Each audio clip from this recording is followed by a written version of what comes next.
Hello and welcome to Who Wore It Better, where I review Raw and Smackdown back to back and try and figure out which show won for the week. It is a bittersweet evening, ladies and gentlemen. You read that title right. This is the final episode of Who Wore It Better. After more than 160 episodes, it's finally time to change up the format, because with SmackDown moving to Fridays on Fox and with the real competition now between NXT and AEW starting next week, the current format of trying to prop up Raw and SmackDown as competing is kind of a tired act. But not to worry, because you will still see Raw and SmackDown reviews on this channel. I'll still be reviewing Raw every Monday night. Well, the videos will come out Tuesday mornings, but I'll be watching Raw Monday nights. Meanwhile, beginning next week, you will see a brand new face to the channel reviewing SmackDown. Now, I know for many of my viewers, change has often been met with resistance, but I'm pretty sure you're going to like who I've got lined up for reviewing SmackDown every week on Fox, so stay tuned for details with that. But of course, the whole competition review format of this channel is not going away.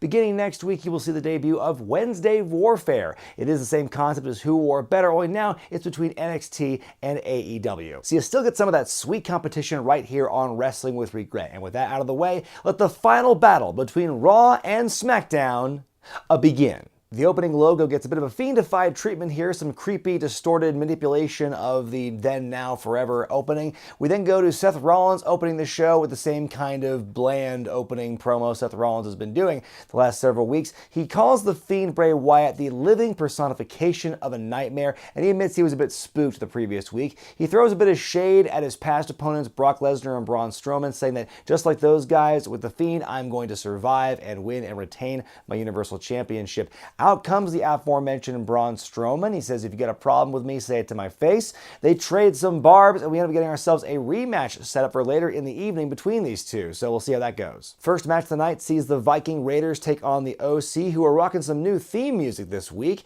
Early in the match, AJ Styles is ejected from ringside, but on his way up the ramp, he's beaten up by Cedric Alexander. It's a good little match here. The Viking Raiders actually win here. It's their biggest win to date, I think, since coming to the main roster, to actually beat an established team in a straight-up 2-on-2 tag team match. A good opener. Throughout the evening, we get some promos from the participants in the Fatal 5-Way happening later in the night to see who will face Seth Rollins next week on the season premiere of Raw. Robert Roode goes first, and then we go to a backstage interview between Michael Cole and Becky Lynch. And Becky says she wants Sasha Banks to be on her hot streak. She wants her to be at the top of her game when she fights her at Hell in a Cell. She says she better take her best shot because Sasha knows Becky will too. Up next, Rusev, who returned last week to great fanfare, takes on EC3. Nice seeing EC3, and I hate to see it go so soon. It was a pretty big squash match. Rusev wins with the accolade, and that is that. We then go to the next Fatal 5-Way participant promo. Rey Mysterio backstage says he dedicates tonight's match to his son, Dominic. Sasha Banks takes on Nikki Cross in singles action. This is honestly one of my favorite matches of the evening. I think these two really brought it. One of the most vivid spots to me is also one of the most cringe-inducing,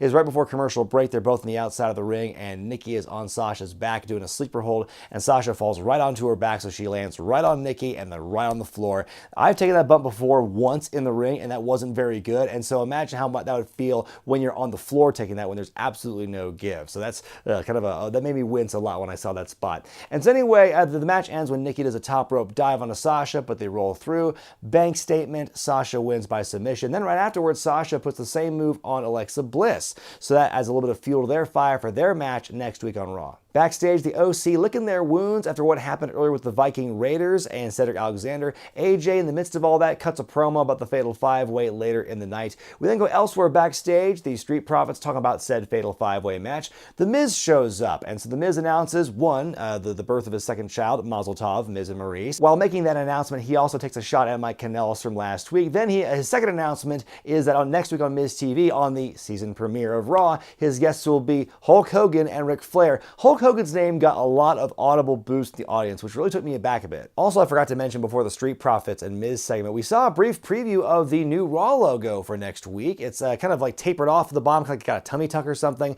and there's a little V underneath it. It's going to take some getting used to, but you know what? Every new logo has, so we'll just see how I feel about it in a few weeks. Ember Moon takes on Edmonton's favorite sassy Southern Belle, Lacey Evans, in singles action. The real big spot of this match is when Ember hits a spinning heel kick right into the neck, and the wind windpipe area of Lacey Evans. That looked absolutely brutal. That's why you put your hand up for something like that, Lacey. Anyway, the match ends when Lacey hits a really bad-looking sharpshooter onto Ember and wins by submission.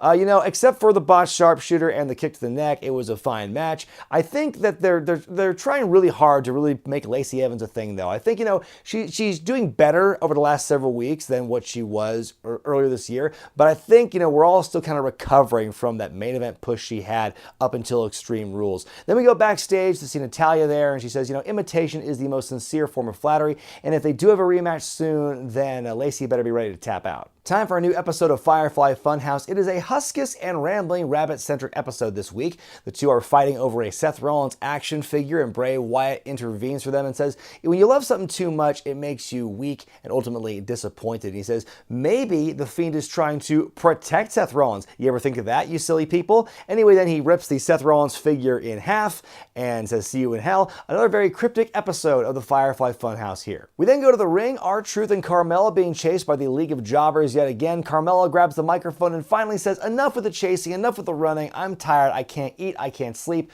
When will this madness end? She and R-Truth hug it out, but then Carmella with a swerve, she rolls Truth up and pins him to become the new 24/7 champion. I think this is kind of an inevitable twist. I think Carmella and Truth have been such an item for a long time doing the 24/7 shtick that it seemed that, that was a very, very likely scenario to have happen where Carmella would win the belt. But, Truth isn't mad. He's very supportive of his friend. Then the League of Lady Jobbers comes out and chases after Carmella and Truth. So a new chapter, it seems, in the storied history of the 24/7 title. We're going to see how this goes. We get some backstage banter between Bayley and Sasha Banks toward Becky Lynch. Then another backstage promo where Sami Zayn's hyping up Shinsuke Nakamura for the 5-way.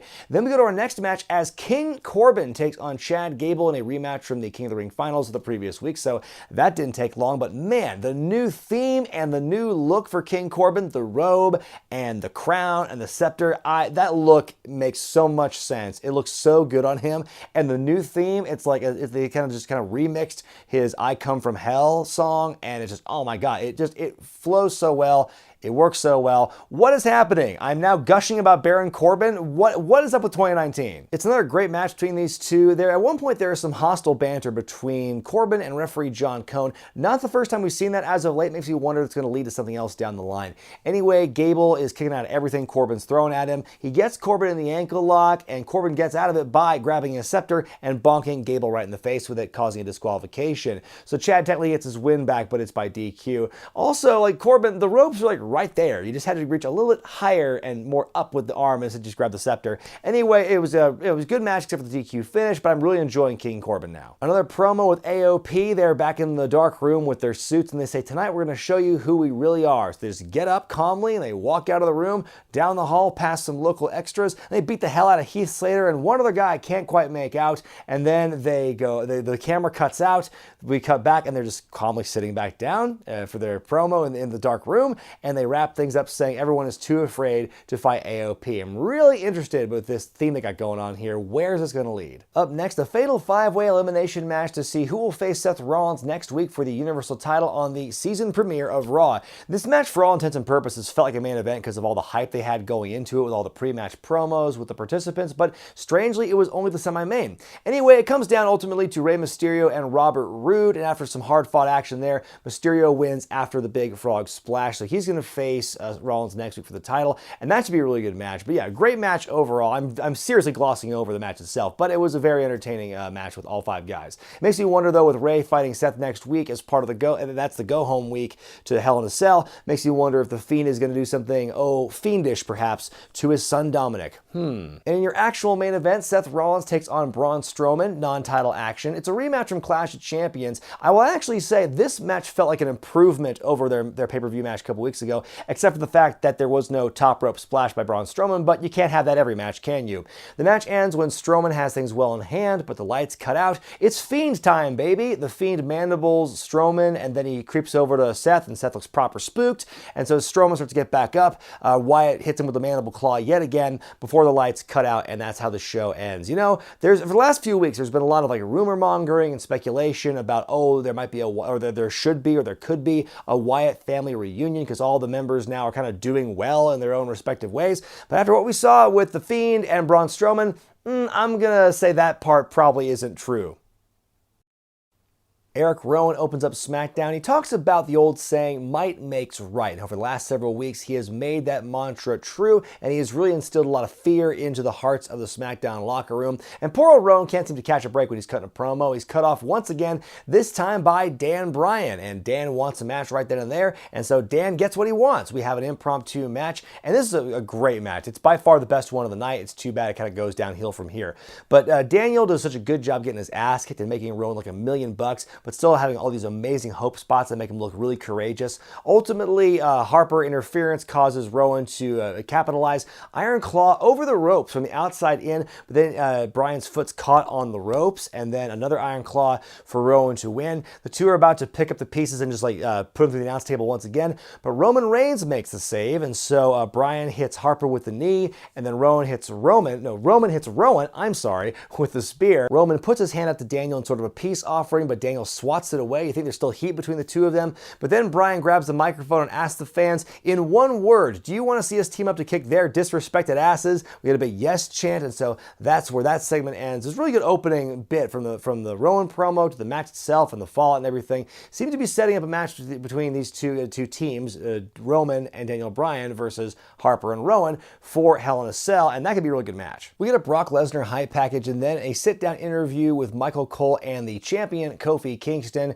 And so Michael asks Kofi, why did you accept Brock's challenge? And Kofi says, well, he's a fighting champion. They talk about SmackDown moving to Fox next week, and Kofi says he's confident he's going to beat Brock and remain the champion and lead the company into a new era on Fox. So it's a pretty good interview, but it's plain, but at least it was delivered very well. Chad Gable shows up and cuts a promo. He says, despite all the short jokes thrown his way the last several weeks, his run in the King of the Ring tournament was no joke, and he also talks about how he had Corbin beat the night before. Mike Kanellis interrupts him, makes more short jokes, and then he says he wants to prove to his pregnant wife that size does matter. I think he's the last person to be making short jokes to Corbin. He's only got maybe 3 inches on him. Anyway, we have a match here, and it begins and it ends almost as fast with the ankle lock and everything, so Chad wins. He's doing this new, I just noticed this on Tuesday, he's doing this new pose where he's like, yeah, like he's doing this kind of like tilted Bret Hart lean. Like, what do you think about that pose? Is that working for him? Anyways, Chad is celebrating. Elias interrupts on the big screen. We haven't seen him in a couple weeks. He sings a whole song about how short Chad is, and he makes a Randy Newman reference and everything.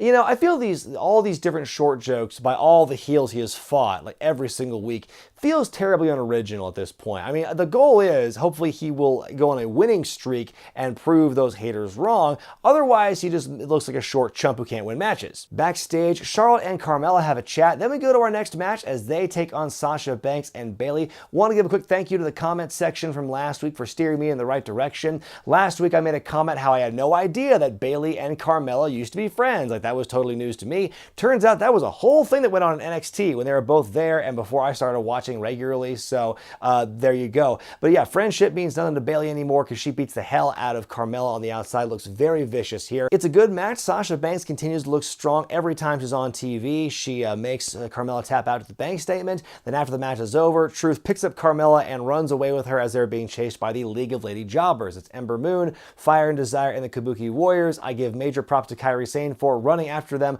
while holding the periscope up to her eye. Back in the ring though, Bayley and Sasha beat up Charlotte for a bit until Becky Lynch makes the save and the heels run away, so that's that. Circling back to the 24/7 stuff for a second, I do think, maybe it's just to try and like reset everything for the women now, but what we're seeing from Raw and SmackDown is exactly what we've been seeing for the last several months with the men, where it's just, big old, Keystone Cops chase scene, whatever, and that's pretty much that. And to me, it's like, if you're gonna do this where you have the woman as the champion, do something a little different with it. Like, okay, get over the fact that you get the ladies chasing her now, but then after this week, I really want to see something like different. And I know I had this kind of level of impatience, around this time with R-Truth as 24/7 champion, like a couple months ago, and I got over that. But I mean, this one, it's like, it feels just more repetitive because it's the same shtick with different ingredients. Ali takes on Shinsuke Nakamura up next. It's a follow-up to their non-match they had last week. Ali almost pulls a Lita here. He does a dive right to the outside and damn near spikes himself head first on the ground. He seems to be okay though, because he does a couple more flippy things later in the match.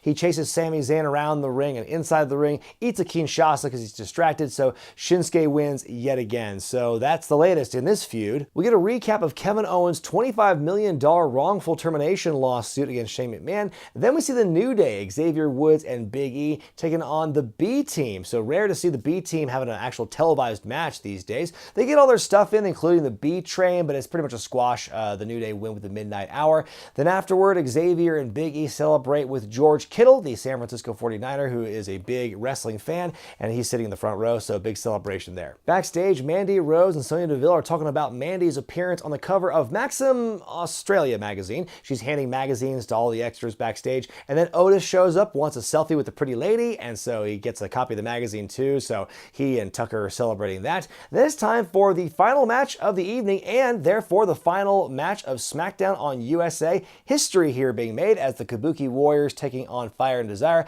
I guess those two teams got tired of chasing around Carmella. There's a spot on the outside where Mandy is like taunting Kyrie with the magazine in her face, and Kyrie's supposed to kick it out of her hands, but she totally whiffs it on the first try, so she has to do it again, which is pretty funny. It's a decent enough match. The Kabuki Warriors win after Kyrie drops the insane elbow onto Mandy Rose. Just a match between two teams with really shitty hybrid themes. Can y'all just pick one song and stick with it? Shane McMahon appears in the ring with his team of high-powered attorneys. He calls out Kevin Owens to discuss the wrongful termination lawsuit, and KO shows up to the crowd. Shane gives Kevin two choices. They can either stretch the thing out in court for years to come, which would bankrupt Kevin and his family in the process, or Kevin could drop the lawsuit and Shane would then reinstate Kevin and lift the $100,000 fine and have things on a clean slate. But Kevin ultimately just wants to see Shane get fired. And so he says, let's just have one more match to finally settle once and for all. So if Shane wins, then Kevin will remain fired and the lawsuit will be dropped.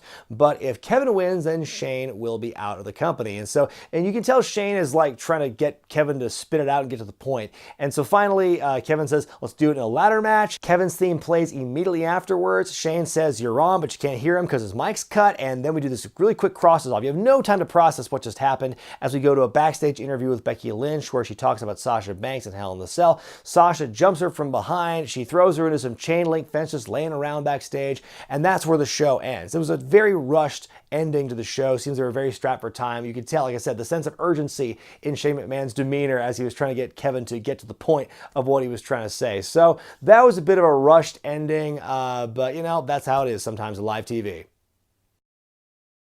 Time now for me to decide which show won for the week, Raw or SmackDown. Which of these two shows won the final edition of Who Wore It Better? I'm going to go with Raw once again, and even though Raw does win the shortened final season of Who Wore It Better, it's worth pointing out that SmackDown pretty handily won the previous 2 years, but things have only taken a dramatic shift toward Raw since around WrestleMania 35. Anyway, I think both shows had a lot of good to great wrestling, but I think what set Raw apart for me was they did a better job of threading angles and telling stories with the entire show. In particular, the build of the Fatal 5-Way and the stuff with The Fiend and Firefly Funhouse and all that stuff. SmackDown had one great match with Rowan and Dan Bryan, an okay match with the women's tag team match, and after that, a whole lot of nothing. There's a lot of really quick matches that really don't mean anything or didn't really add to the overall story of the show. You could tell they were really trying to plug, next week's Fox premiere and not so much like Hell in a Cell, for example. But even then, I didn't think they did a very good job of plugging the premiere on Fox. They did, the Kofi interview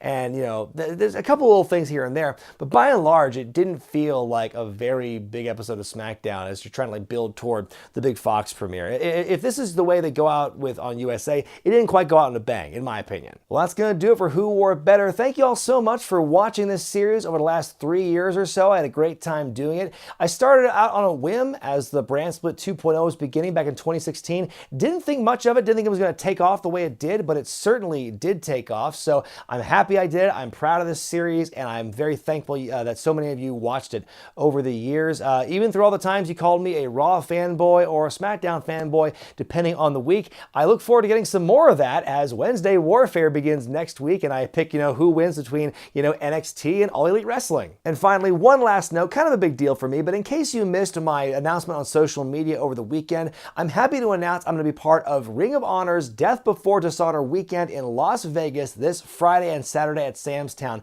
Lots of great matches advertised for this one, like Jay Lethal versus Jonathan Gresham, Lifeblood versus the Briscoes. The final battle tournament begins, and of course, Matt Taven and Roosh for the Ring of Honor World title. So if you're going to watch that show, keep an eye out for me on the pre-show that Friday afternoon, as well as the episodes of TV that we're taping that weekend in the weeks to come. So I must emphasize, I am not signed to Ring of Honor by any means. This is only a tryout basis. It's an opportunity for me, but nevertheless, I'm extremely grateful and excited for this opportunity. And what else can I say but Viva Las Vegas?